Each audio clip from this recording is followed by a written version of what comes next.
이튿날 예수께서 갈릴리로 나가려 하시다가 빌립을 만나 이르시되 나를 따르라.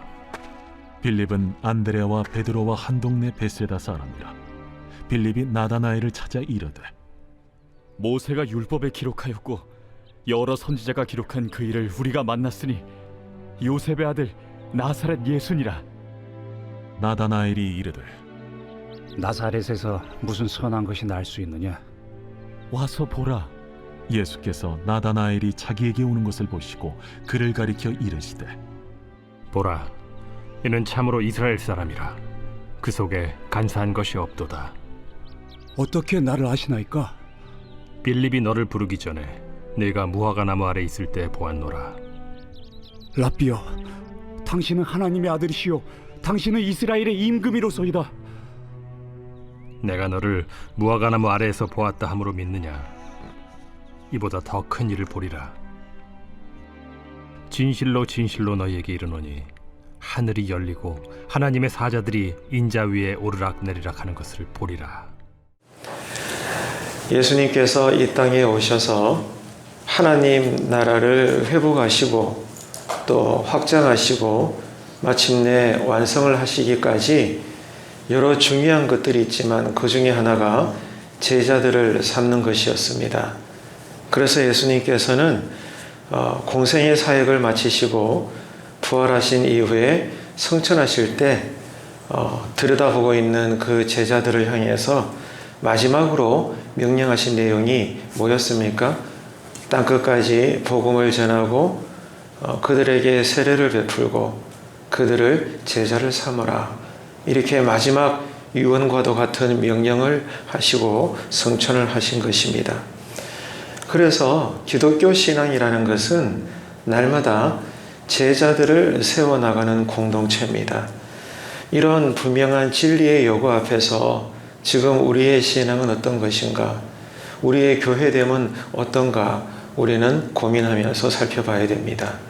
한평생 내가 예수를 믿으면서 그저 나 혼자 교회 다니고 나 혼자 여러분 신앙생활하는 그런 믿음 생활이었는지, 아니면 늘 때를 얻을 때마다 힘써 내가 만나는 사람들에게 복음을 전하면서 나를 통해 또 누군가를 열심히 제자를 삼아 나가는 그런 공동체적인 신앙을 우리가 살고 있는 것인가? 오늘 말씀 앞에서 우리는 고민을 해봐야 되는 거죠. 오늘 본문에서는 빌립과 나다나엘이 예수님의 제자가 됩니다. 43절을 보실까요? 이튿날 예수께서 갈릴리로 나가려고 하시다가 빌립을 만나 이르시되 따라합시다. 나를 따르라. 네, 예수님께서 빌립에게 이렇게 말씀하셔요. 나를 따르라. 이렇게 말씀을 하십니다. 자, 여러분 여기서 나를 따르라. 이 말씀은 공생의 기간 동안에 예수님께서 사람들을 제자들로 세우실 때 흔히 사용하셨던 표현입니다. 제자가 되어서 한 스승을 따른다는 것은 어떤 의미일까요? 그 사람의 인생을 맡긴다는 뜻입니다. 결코 사소한 일이 아니에요. 그렇기 때문에 그만큼 제자로서 따라가는 자신의 삶에 주어지는 아주 귀한 보상이 있어야 되지 않겠습니까? 그런데 예수님께서는 이런 빌립을 위시한 앞으로 부르시는 이 제자들을 향해서 뭐 특별한 다른 말씀은 하지 않으셔요. 그저 나를 따르라 이렇게만 말씀하십니다. 다시 말해서 너 나를 따르면 참 좋아. 내가 너에게 이런저런 것들을 줄 거야 라고 말씀하시지 않는다는 겁니다. 나를 따름으로써 생기는 어떤 부가적인 이익, 이런 보상에 대해서는 전혀 약속하지 아니하시고 그저 단순하게 나를 따르라 이렇게만 말씀을 하신다는 거죠. 왜 그런 것일까요? 예수님께서 너무 냉정하시고 차가워서 그런 걸까요? 그런 게 아닙니다. 예수님의 이 길, 그러므로 예수님을 따르는 제자도의 길은 설명이 필요 없는 영육간의 복된 길이기 때문에 그래요. 분명한 복된 길입니다. 그렇기 때문에 다른 설명이 필요가 없는 거예요. 그래서 예수님은 단순하게 너 나를 따르라 이 말씀만으로도 족한 것입니다. 다시 말해서 가보면 그 길이 얼마나 복된 길인지 알 수 있다는 거예요. 반대로 말하면은 가보지 않고서는 부르심에 순종하기 전에는 절대로 이 제자도의 길이 신앙생활이라는 외길, 믿음 생활의 길이 얼마나 좋고 명예롭고 영광스러우며 내 영혼의 내 삶에 복된 것인가를 절대로 알 수가 없다는 뜻이에요. 순종하며 따라갈 때 정말 그렇구나. 이 길이 영생의 길이구나 깨닫게 된다는 것입니다.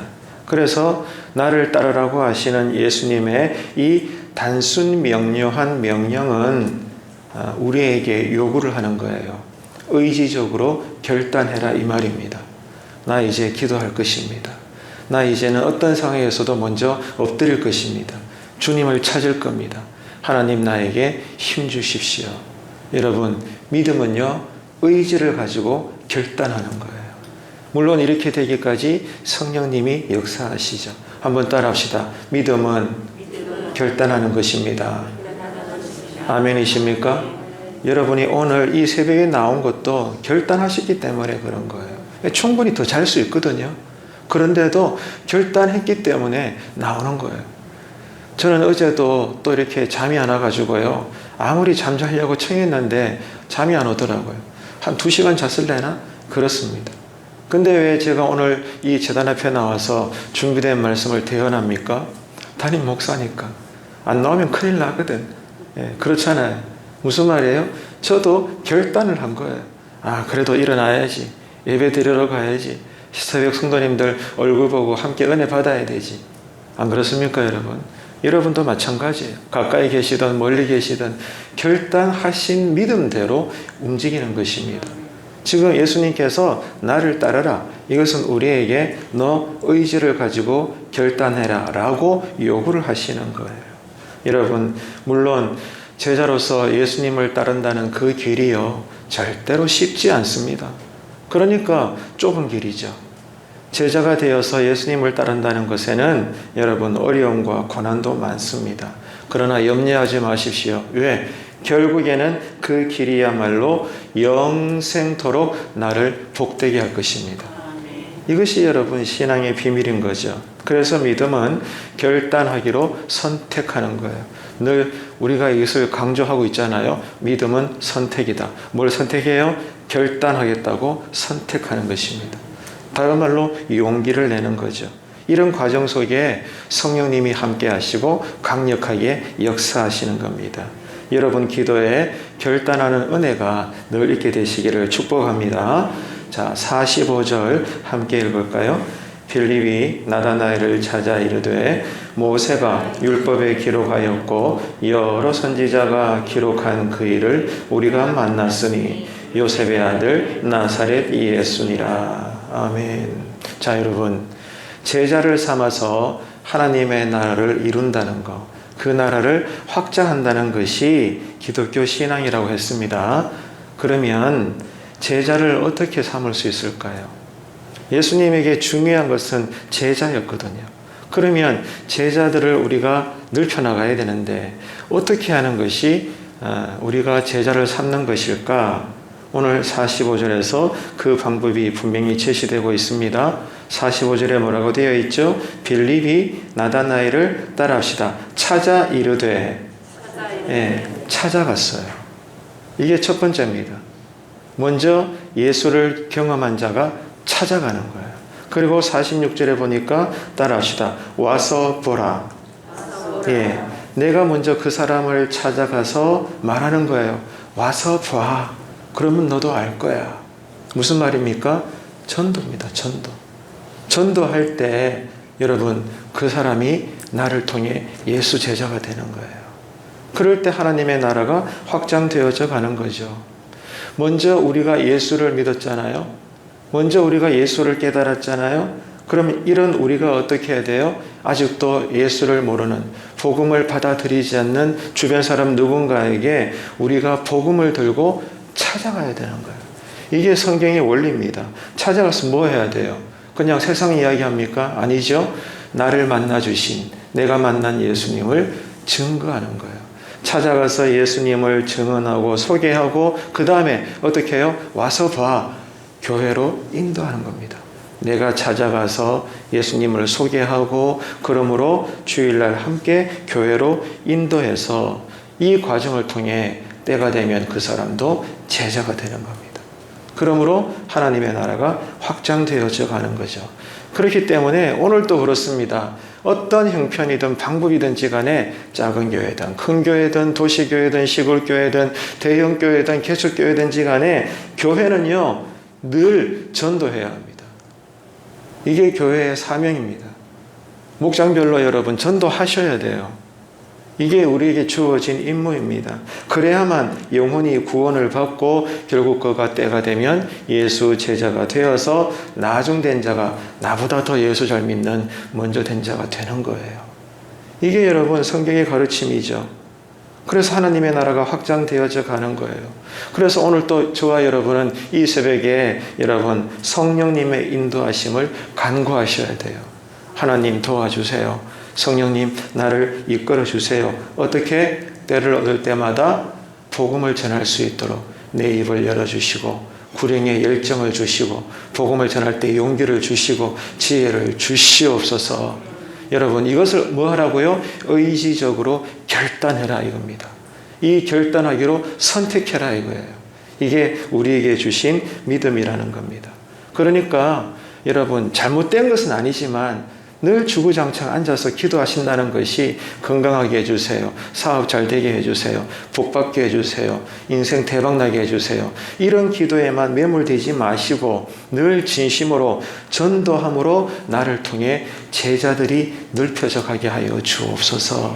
이런 내가 되기를 원한다고 정말로 간절히 진심으로 기도해 보세요. 어떤 역사가 나타나나 해보시라고요, 여러분. 하나님이 절대로 침묵할 수 없어요. 절대로 가만히 계시지 않습니다. 왜? 그것보다 기쁜 기도가 없거든, 하나님께는. 그러려고 예수님이 십자가에서 죽으셨는데 내가 한 영혼을 살리겠다고 결단하는데 어째 하나님이 가만히 계시겠어요? 어떤 기도보다 응답이 빠른 겁니다. 이 사실을 믿으시고 정말로 주님께 쓰임받는 귀한 도구가 되는 여러분의 남은 여생 되시기를 축복합니다. 자, 그 다음에 46절 함께 읽습니다.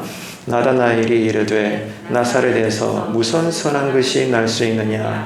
빌립이 이르되 와서 보라 하니라. 자, 나사렛에서 무슨 선한 것이 날 수 있을까? 빌립으로부터 예수님에 대해서 소개를 들은 나다나엘이 보였던 첫 번째 반응입니다. 읍소하는 거예요. 아이고, 거기서 무슨 선지자가 나냐? 그런 동네에서 무슨 메시아가 나와? 이 사람아 정신 차려. 이게 말이 돼?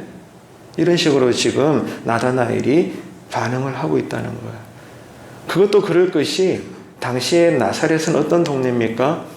사회적으로 가장 열악한 조건을 가진 사람들이 모여서 옹기종기 그들끼리 살아가는 진짜로 별 볼 일 없는 그런 동네예요. 그런 지역에서 청년 예수를 소개하고 있으니 이 나다나엘이 들을 때 기가 차거든. 너 뭐하냐 지금? 그게 말이라고 생각해? 라고 읍소하고 있는 이 나다나엘의 첫 번째 반응을 지금 우리가 읽은 겁니다. 여러분, 그래서 지금 이 나다나엘은 왜 이렇게 반응합니까? 나사렛이라고 하는 이 비천한 이러한 출신 배경, 이런 땅에서 어떻게 우리가 수천 년 동안 기다려왔던 민족을 구원하고 살릴 그 메시아가 나올 수 있단 말이냐. 친구야, 그게 말이 된다고 생각하니? 다시 생각해 봐봐. 이렇게 나다나엘이 반응을 하고 있더라는 거예요. 여러분, 무슨 말입니까? 나다나엘처럼 예수님이 너 정말 네 마음에는 간사한 것이 없구나. 예수님마저도 칭찬하시고 인정할 정도의 경건한 사람. 그 사람이 나다나엘이거든요. 이렇게 경건한 사람임에도 불구하고 우리가 뭘 확인할 수 있어요? 인간이기에 가질 수밖에 없는 편견과 한계를 우리가 알 수 있다는 거예요.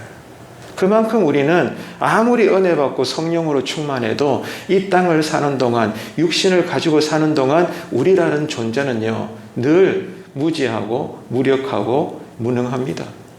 아무리 내가 예수 누구보다 빨리 믿고 은혜 체험하고 성경 지식에 통달하고 교회를 도맡아 하고 그럴지라도요, 여러분 똑똑히 눈을 뜨고 보세요. 도찐 개찐입니다. 안 그렇습니까? 하나님의 눈으로 볼 때는 똑같다고요. 똑같은 죄인들이에요. 그런데 조금 내가 먼저 예수 믿고 교회 충성 좀 더 했다고 해가지고 내가 낸데 너는 내 말 들어야 돼. 여러분, 이런 모습들이 교회 안에서 얼마나 많습니까? 지금 우리들의 신앙의 태도는 어떤가 살펴보시길 바랍니다. 이렇게 예수님께 인정받는 경건한 한 사람조차도 편견과 지극히 큰 한계를 드러내고 있지 않습니까?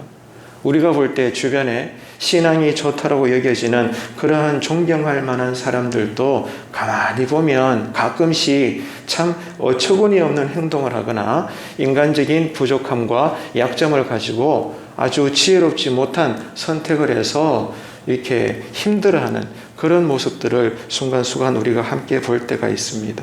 믿음이 좋은 사람도 지혜롭지 못한 선택을 할 수밖에 없는 것이 우리의 인생살이다. 이것을 우리는 이 나다나엘의 첫 예수에 대한 반응을 보면서도 우리는 살펴볼 수가 있는 거죠. 이럴 때 서로가 서로에 대해서 교회 안에서 어떻게 해야 될까요? 봐라, 네 거래가 되나? 이러면 안 된다는 거예요. 서로의 한계점과 약함과 실수와 허물을 보게 될 때 서로가 서로를 보면서 정답이라고 해서 정죄하기보다는 이해하고 격려할 수 있는, 교회 생활에서도 서로를 예수 안에서 함께 공감할 수 있는 그러한 목장들 간의 신앙생활이 되시기를 축복합니다. 이해하셔야 돼요. 예. 그리고 품을 수 있어야 돼요. 그래, 그렇지, 우리가 다 그런 거 아니겠어? 함께 기도할까? 함께 손을 잡고 나아갈 수 있는 그런 목장들, 그런 우리 교회가 되기를 간절히 바랍니다. 여러분, 인간은요, 누군가를 평가할 때 이렇게 나다나엘처럼 첫 반응이요, 그 반응의 조건이 눈에 보이는 대로, 사사기 시대처럼 자기 소견대로 외적인 조건과 모습을 보고 말하고 평가할 때가 얼마나 많은지 모릅니다. 다 그렇잖아요. 그게 사람이죠. 하지만 여러분, 중요한 거 이겁니다. 외적인 눈으로 보면서 외적인 조건에 따라 여러분 사람을 평가하게 된다면 반드시 이렇게 돼요. 정도의 차이지 똑같아요. 뭘까요? 강한 자 앞에서는 꼬리를 내립니다. 우리가. 반대로 약한 자에게는 내 목소리가 커지는 거예요. 강한 자 앞에서는 내가 알아서 여러분 낮추고 좀 딱 볼 때 만만하다 보이다 싶으면 내가 어깨에 힘줘가지고 신앙의 옳은 말을 막 퍼부어내는 거예요. 이런 게 교회 안에서도요, 비일비재합니다. 여러분, 그래서 성경은 서로가 서로를, 사람이 사람을 대할 때 어떻게 대하라고 말씀하고 있죠? 모두가 다 똑같다라는 거예요. 하나님의 피조물로서 평등하게 대해라. 이게 교회다 라고 우리에게 말씀하고 있지 않습니까? 절대로 인간적인 눈의 소견에 따라, 외적 환경이나 조건에 따라서 사람을 차별하지 말아라. 여러분, 그런 말씀대로 순종하는 아주 수준이 있는 신앙의 본이 되는 우리 교회가 되기를 축복합니다. 그래서 교회 생활로 말하자면 이런 거죠. 항종직의 말이나 아니면 그 명성이 높은 신자들의 말은 우리가 자발적으로 무게 있게 그 말을 듣는 반면에 초신자의 말이나 주변에 상대적으로 소외된 자들의 그러한 말들은 가볍게 듣는다든지, 여러분은 뭐 그렇지 않지만 그럴 수 있잖아요. 교회에서는 그래서는 안 된다는 거예요.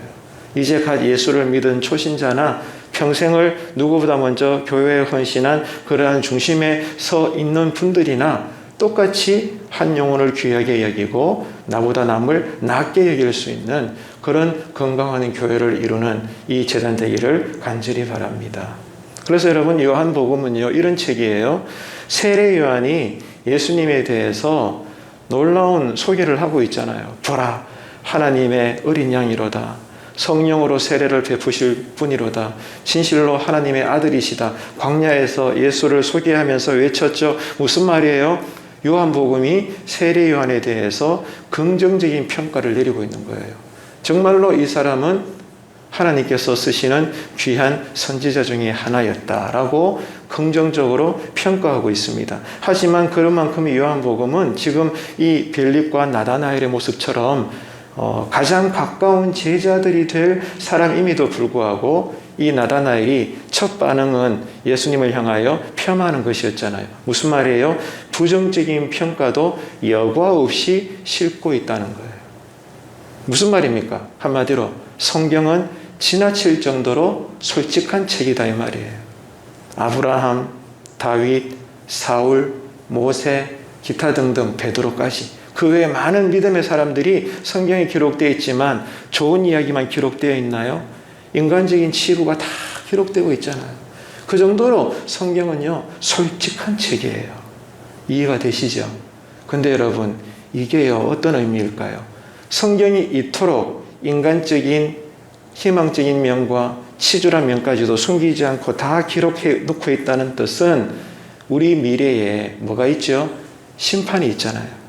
그 심판대에서 하나하나 다 끄집어내어서 이 땅에서 우리가 어떤 신앙의 삶을 살았던가 우리의 행함이 그때는 다 까발려질 겁니다. 여러분 믿으십니까? 심판대에서 내가 나에 대해서 잊어버렸던 나의 부족한 것들이 그때는 주님께서 하나하나 행위록을 보면서 다 덜추어낼 거예요. 그럴 때 여러분 우리가 어떻게 견디겠습니까? 그때 가서 회개한다고요? 아니에요. 그때는 기회가 없어요. 지금 회개해야 됩니다. 아멘이십니까? 지금 회개해야 하나님께서 우리의 죄악을 잊어버리시겠다고 약속하셨잖아요. 그때는 심판대에서 회개한 나의 지나간 옛 흔적은 언급하시지 않는 거예요. 하지만 회개하지 않으면 나도 잊어버렸던 나의 불신앙의 행함들이 다 까발려지는 거예요. 긍정적인 평가와 부정적인 평가가 다 쏟아지는 거예요. 요한계시록이다 보면 초반에 7교회가 등장하죠. 이 7교회에 대해서도 칭찬과 책망이 다 나오잖아요. 2교회만 빼고. 이게 주의 심판입니다. 우리가 훗날 심판대에 서면요 칭찬도 들을 겁니다. 하지만 책망은 더 많이 듣게 될 겁니다. 어떻게 견디시려고 그래요? 예수님이 나의 주님이 그렇게 심판하실 텐데 발발발 떨리지 않겠어요? 가만히 묵상해 보시기를 바랍니다. 그래서 천하의 사도 바울도 고백했잖아요. 그렇기 때문에 나는 날마다 두렵고 떨린다. 이 고백을 한 겁니다. 우리 눈에 그 하나님의 눈, 하나님의 행하심이 늘 느껴져서 오늘 또 제대로 예수 믿는 신앙의 하루가 되시기를 정말로 정말로 주님의 이름으로 축복합니다. 예수를 잘 믿어야 돼요. 오늘 아니면 기회가 없을 수도 있어요. 이렇게 여러분 예수님께서 예상 밖의 모습으로 아주 열악한 배경 가운데 등장하셨잖아요. 여러분 이게 어떤 의미일까요? 제자들에게도 걸림돌이 되더라 이거예요. 영안이 열리지 않으면 그저 육신의 눈으로만 신앙생활을 하다 보면 모든 신앙의 약한 것들이 나에게는 자존심이 상하고 나에게는 걸림돌이 될 수밖에 없다는 거예요. 이해가 되시죠? 그렇기 때문에 우리는 기도하면서 우리 눈에 육적인 비늘이 벗겨져야 되는 거예요. 그 청년 사울이 다메섹그 길을 가다가 강력한 부활의 예수님의 빛 안에서 주님을 만나게 되었을 때 나타난 현상이 뭐예요? 눈에서 비늘이 벗겨진 거예요. 이 역사가, 이 체험이 우리 가운데 있어야 되는 거예요. 그럴 때 교회 일을 제대로 감당할 수 있는 거예요. 이를 위해서 우리가 늘 기도해야 되죠. 여러분 다시 이야기해서 천하의 온 우주보다 크신 그 존귀하신 하나님의 아들 예수님이 정작 이 땅에 오셨을 때는 가장 낮은 자의 모습으로 비천하고 약한 자의 모습으로 오셨는데 그래서 그것을 바라보는 우리들로서는 그런 것들이 그 약함이 불편하고 걸림돌이 되지만 놀라운 것은 이것이 하나님의 방법이더라 이거예요. 하나님의 방법이라는 거죠. 하나님은 의도적으로 이렇게 인간의 상식을 초월하는 역사와 방법으로 우리와 함께 하시고 우리를 쓰시더라 이거예요. 이를 통해서 하나님이 얼마나 위대하신지 그런 만큼 인간의 이 이성과 판단이라고 하는 것이 얼마나 보잘것없는 것인지를 오늘 본문도 그렇고 성경은 구구절절히 우리에게 보여주고 있는 겁니다. 그래서 여러분 오늘 또 우리가 신자로 살아가는데 이 신자로서의 매일 믿음의 싸움은 잘 기억합시다. 항상 내 안에서부터 시작돼요. 오늘 또 우리가 믿음으로 싸워야죠. 믿음으로 살아야 되잖아요. 신앙은 싸움이죠. 영적인 전쟁이니까. 그런데 이 영적인 전투가 화려하게만 생각하지 마세요. 언제나 내 안에서 일어나요. 그래서 사도 바울도 두 마음을 내가 가지고 있다라고 고백했잖아요. 내 안에 주님께서 주시는 마음과 마귀가 뿌리는 이 유혹의 마음이 누구에게나 다 있어서 늘 들이받고 싸운단 말입니다. 이게 믿음의 싸움이에요. 내 안에서 일어나는 거죠. 내 소견대로 판단하려는 것과 아니야 그래서는 안 돼. 하나님의 뜻과 방법대로 순종하려는 이 두 마음이 오늘 또 우리 안에서 싸우고 있는 거예요. 이게 신앙생활입니다. 두 마음이 늘 존재하는 거예요. 그래서 여러분 이것이 어디로 이어져야 돼요? 기도의 자리로 이어져야 되는 거예요. 기도의 자리로 이어져서 하나님께 의탁드리고 성령님의 도우심을 간구하고 주의 영이 임할 때 이 두 마음 가운데 누가 이겨요? 항상 하나님의 뜻과 방법대로 순종하려는 신앙의 마음이 이기는 줄로 믿습니다. 그래서 이 하루를 우리가 사는 것이죠. 그래서 여러분 어떻게 해서라도 내 인생의 소원을 이루려고 능력 많으신 주님의 이름과 주님의 그 능력을 도구 삼고 부족 삼지 마시고 오히려 나를 복종시켜서 오늘 또 내가 주님의 뜻대로 순종하기를 원합니다. 주님 나에게 힘을 주십시오. 믿음을 달라고 이 새벽에도 기도하게 되기를 축복합니다. 이런 기도를 드리겠다고 결단하십시오. 오늘 성령님께서 우리를 도와주실 줄로 믿습니다. 이게 사순절 기간에 일어나야 되는 거죠. 자, 이어서 47절, 48절 함께 읽습니다. 예수께서 나다나엘이 자기에게 오는 것을 보시고 그를 가리켜 이르시되 보라 이는 참으로 이스라엘 사람이라 그 속에 간사한 것이 없도다. 나다나엘이 이르되 어떻게 나를 아시나이까? 예수께서 대답하여 이르시되 빌립이 너를 부르기 전에 네가 무화과 나무 아래에 있을 때에 보았노라. 아멘. 자, 여러분 나다나엘은 예수님의 제자 중에 한 사람이죠. 그런데 다른 복음서에 보게 되면 바돌로메라는 이름으로 소개되고 있는 사람이에요. 들어보셨을 겁니다. 바돌로메. 이 바돌로메가 오늘 본문에서는 나다나엘 같은 사람입니다. 자, 그래서 이 나다나엘 바돌로메는 예수님으로부터 어떤 평가를 듣고 있죠? 그 속에 간사한 것이 없다. 좋은 평가를 받았습니다. 놀라운 복입니다. 여러분에게 이 은혜가 있게 되기를 축원합니다. 하나님께 인정받는 그러한 신앙이 되십시오. 다윗처럼 내 마음에 합한 자로다. 아브라함처럼 그는 나의 선지자다. 여러분 하나님께 인정받는 신앙 되시기를 바랍니다. 여러분 이렇게 나다나엘이 무화과 나무 아래에 있었다. 이렇게 예수님이 표현하셨는데 이게 어떤 뜻인가 하면요. 그 무화과 나무 아래에서 당시 경건한 유대인들이 늘 모여가지고요. 뭐 했냐 하면은 율법을 공부했어요. 무화과 나무 아래에서 늘 신앙을 공부하고 함께 기도하는 자리가 되었습니다. 그러니까 쉽게 말해서 늘 성경 읽고 함께 중보기도하고 그렇게 살았다는 거예요. 그런 당시에 경건한 사람들이 무화과 나무 아래에서 신앙을 이루고 있더라 그 말입니다. 그래서 지금 나다나엘도 그런 경건한 사람들 중에 하나였던 거죠. 그런 나다나엘을 주님께서 보시면서 아셨던 거죠. 그래, 네 마음에 간사한 것이 없구나. 내가 너를 인정한다. 얼마나 놀라운 영광인지 모릅니다. 다시 말해서 나다나엘의 삶을 주님께서 알고 계셨다는 거예요. 여러분 이게 믿어지십니까? 여러분 우리가 왜 간절히 기도하죠? 마치 주님이 내 삶을 모르시기 때문에 알아달라고 그런 뜻에서 우리가 기도하는 양 우리가 그렇게 매어 달리는 동기들이 있지 않습니까? 아닙니다. 주님이 알고 계셔요. 여러분의 눈물을 알고 계셔요. 여러분이 그냥 주여라고 기도해도 왜 그런 주여라고 우리가 말하게 되는지 그 단어의 동기와 그 마음의 뿌리를 주님께서 이미 알고 계시는 거예요. 내 이름을 알고 계시는 주님, 멀리서도 나의 안고 일어섬을 알고 계시는 주님, 그 주님을 여러분 믿으시기를 축원합니다. 알고 계시는 거예요. 이것이 여러분 오늘 본문에서 소개되고 있는 겁니다. 성경은 역대하 16장에서 이렇게 말씀하고 있어요. 하나님이 온 땅을 두루 살피시며 온전히 하나님을 섬기는 자들을 찾고 계신다. 이렇게 구약 성경은 기록합니다. 또 사도행전 10장에서는 이렇게 말하고 있죠. 하나님이 고넬료의 선행을 보고 계셨다. 이렇게 기록을 하고 있습니다. 무슨 말입니까? 다른 사람들은 나의 진정성을 몰라줘도, 그래서 내가 하는 일에 손가락질하고 때로는 오해하고 나를 욕할지라도 주님은 그렇지 않다는 거예요. 우리가 주님을 섬기고 또 주님의 그 길을 따라가는 모든 신앙의 일들, 그 행위들을 주님께서는 낱낱이 다 알고 계신다는 거예요.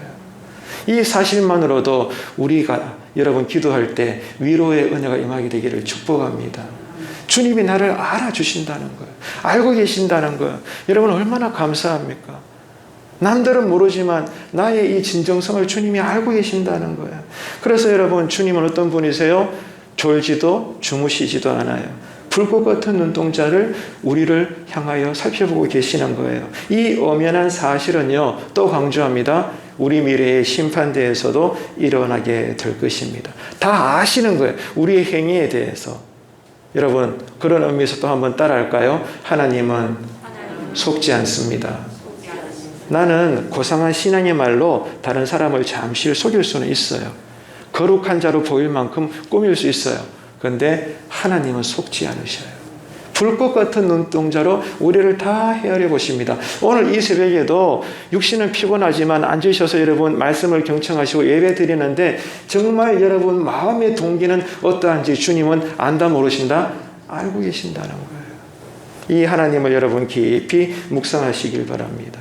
그래서 여러분 기도 가운데 늘 성령으로 충만하셔서 오늘도 그래요. 사람 눈치 보기보다 하나님의 눈을 의식하게 되기를 축원합니다.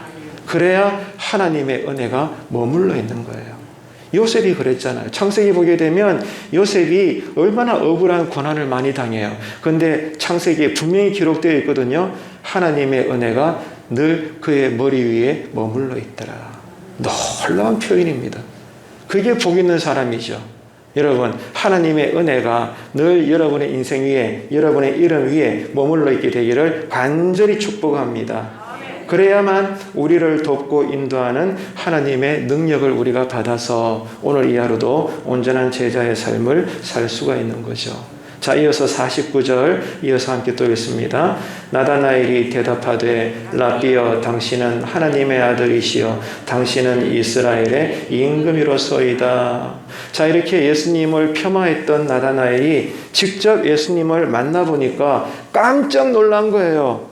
자신의 은밀한 삶까지 저 청년 예수가 꿰뚫어 보고 있는 겁니다.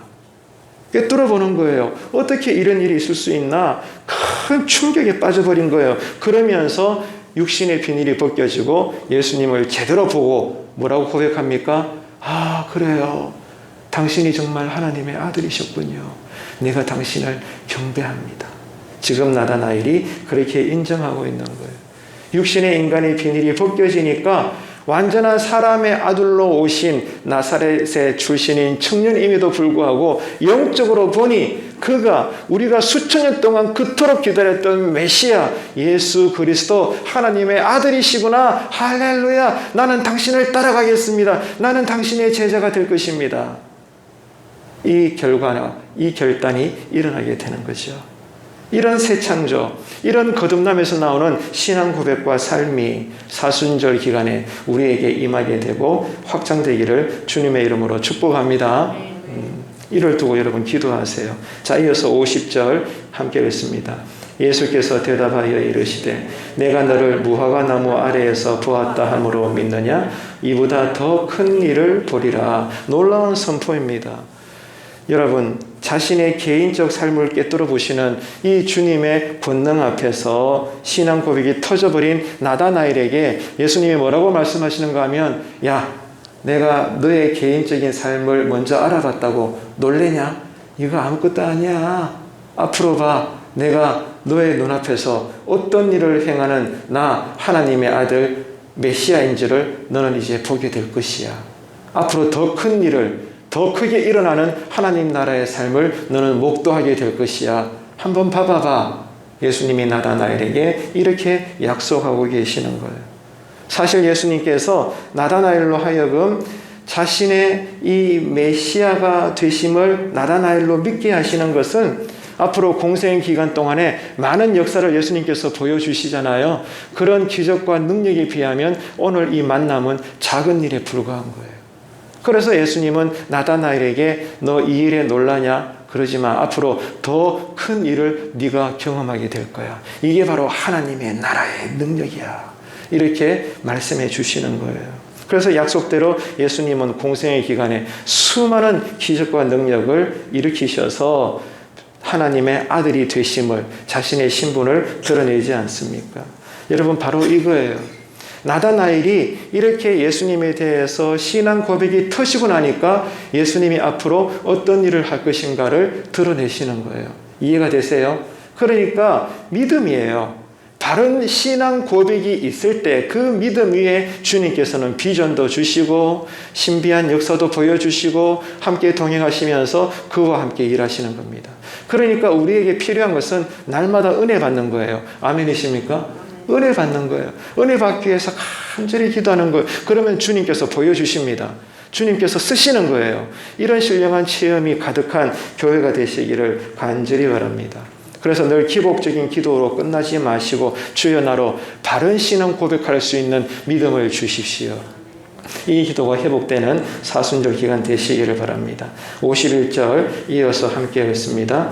또 이르시되 진실로 진실로 너희에게 이르노니 하늘이 열리고 하나님의 사자들이 인자 위에 오르락 내리락 하는 것을 보리라 하시니라. 아멘. 자, 이 말씀을 왜 하셨을까요?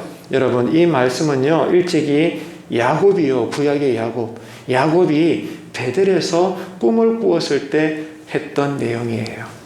구약의 말씀을 지금 예수님이 인용하고 있는 겁니다. 그러니까 나다나엘을 비롯한 신약시대의 성도들이 구약 야곱이 받았던 복보다 앞으로 더 큰 복을 받게 될 거야. 나다나엘아, 지금 너와 나 사이에 대화한 것만으로 놀라지 마. 앞으로 더 놀랄 일들을 너는 보게 될 거야.